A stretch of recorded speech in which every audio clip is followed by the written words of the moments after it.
Ito po ang air purifier, smoke purifier dito sa Novaliches. Araw-araw naman ito nagamit.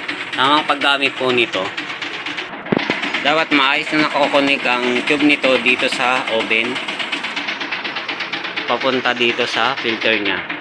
Ito naman po yung nairaran namin. Depende po sa design ng piniprint natin kung gaano kalakas ang hangin na i-control natin. Malakas naman ang pag-higop nito.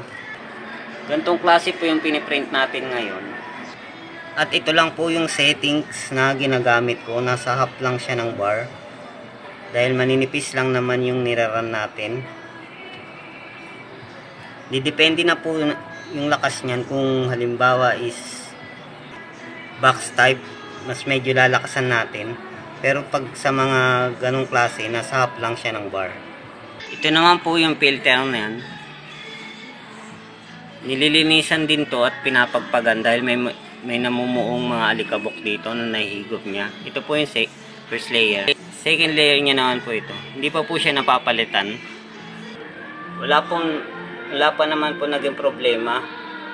Smoke purifier at malakas pa po ang paghigop nito. Ito naman po yung stocks namin ng filter. 2 sets pa po siya. Enough stocks pa naman po yung filter natin. Maraming salamat po.